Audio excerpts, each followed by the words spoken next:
this month we're going to be talking about the leadership strategies that you need in order to help your business grow, as opposed to management strategies, because they're very different. And we could talk about management strategies all day long, but if you don't have the leadership required to get those management strategies in place, what's the point?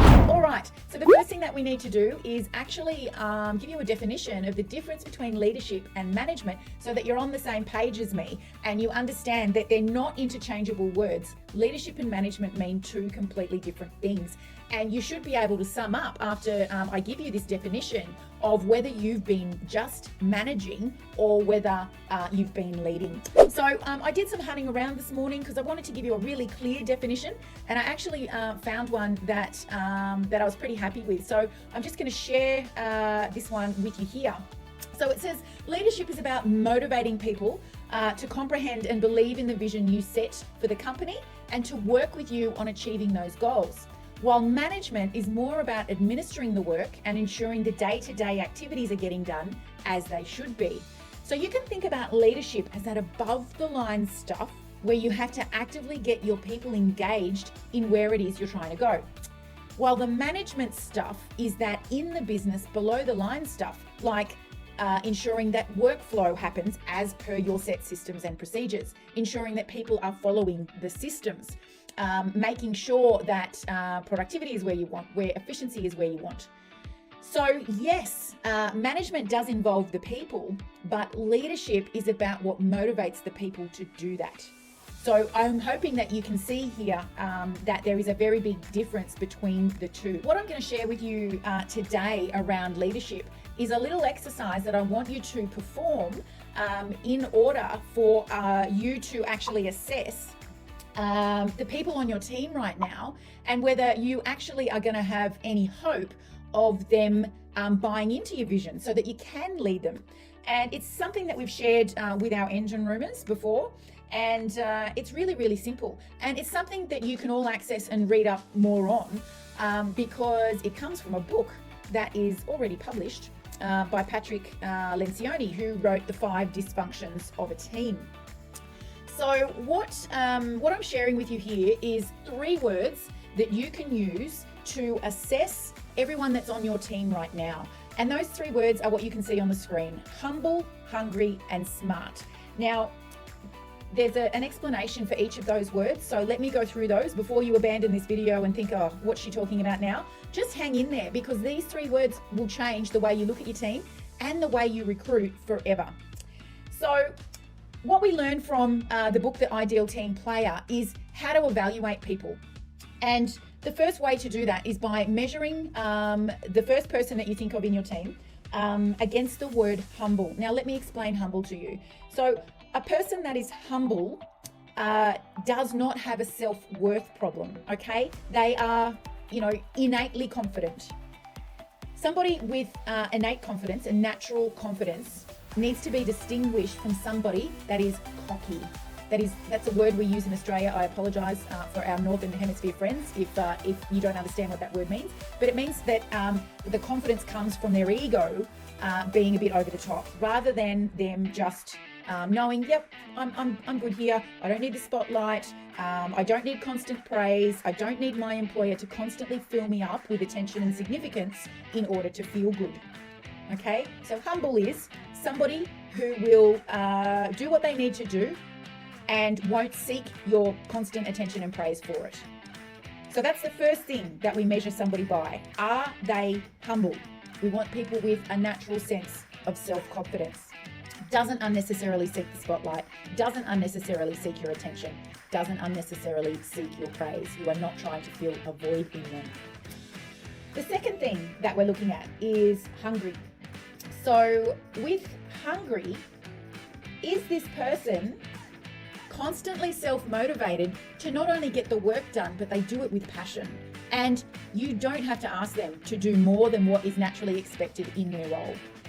So this is something that you'll notice somebody doesn't have if they're not hungry.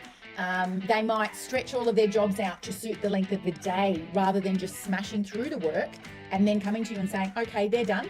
I recognise you don't have any more cars for me. What else would you like me to do? How can I help?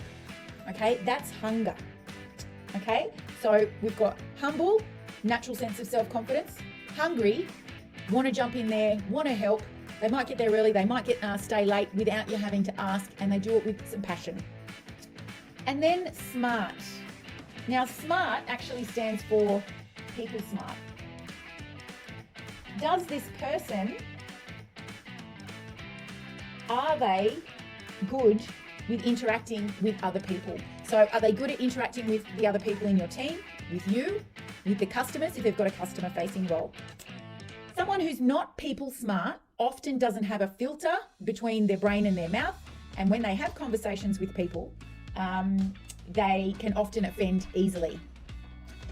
Somebody who has people smarts knows how to listen, has empathy, has awareness, and we need those type of people to be in customer-facing roles. And also we need those type of people to be able to interact in your team comfortably on a daily basis. So SMART stands for people smart. Somebody who doesn't have people smart may also lack humility. So they may not have self-confidence, and therefore may lack the confidence in being able to be in conversations with other people. So often these two a lack of it will go together. Now, once you've run the particular person on your team that you're thinking of in your mind through these 3 words, you need to score a point for each one. You can't score half points, so it's a score out of 3. Now, if the person you're thinking of has a score of 3 out of 3, then great, you've got somebody that you can lead. If your person has scored 2 out of 3, you need to closely look at where they haven't scored a point and ask yourself, is there potential for this person to be trained up in that area? In most cases, the answer would be yes. If you've got somebody that doesn't have people smarts, sometimes just a conversation around, hey, are you aware that when you have this type of conversation, it sounds quite harsh or it sounds insensitive? Sometimes that's enough to reset that person and for them to be more mindful. If they're not hungry though, after offering them the opportunity to understand what hunger looks like and what you'd need to see from them, if you didn't see an improvement there, then you would need to consider performance management, and perhaps that person's not right for your team. It is difficult to effectively lead somebody who is not hungry. Because remember, from our definition just before, leadership is about the motivation required to get people to buy into your vision. And if someone's not hungry and isn't doing things with passion, then it's difficult to motivate them to do anything other than just the minimum requirement. If they're not humble, so this indicates that they're either insecure and require your constant praise and attention.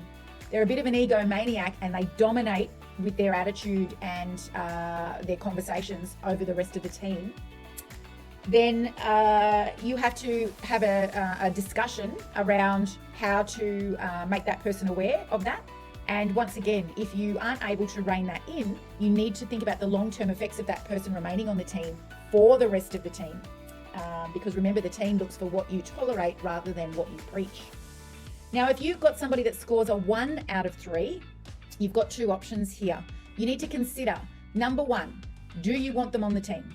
If the answer to that is yes, then your question is, okay, are they in the wrong seat on the bus? And if so, are they open to moving to another role? And are they willing to be retrained? They're the 2 questions that you need to put to them for them to remain on the team. So remember, there's no half points here. Somebody's not half humble, half hungry, or half people smart. They either are or they aren't. And I want you to run through in your mind, or even get out some paper, each person on your team, and I want you to evaluate them for humble, hungry, and smart, because then we can work out where we need to develop in certain people on the team, or who we potentially are identifying is not worthy or is not a fit for our team, so that we can move them on and re-recruit. Then we know who we're working with to lead. Now, you should also be using these 3 words when you are recruiting. Measure up the people who are applying for employment with you against humble, hungry, and smart. Tailor your questions in your interviews in order to give you the answers around whether they're humble, hungry, and smart.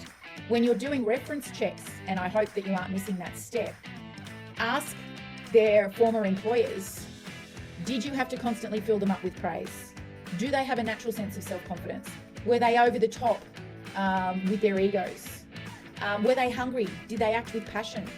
How are they interacting with the rest of the team and with your customers? Did you ever have any issues where team or customers were offended by the things that they said?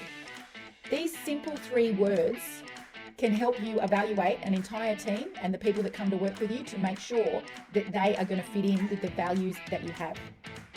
If you don't have team values, if you haven't done that exercise, you can borrow these 3 values and measure everyone up against them until you do have a set of team values.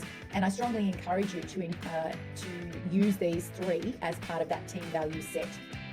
So, in summary, the idea of leadership is that we have people to motivate to buy into our vision so that we can get them to be motivated enough to do the task we need them to do every day so that the business works.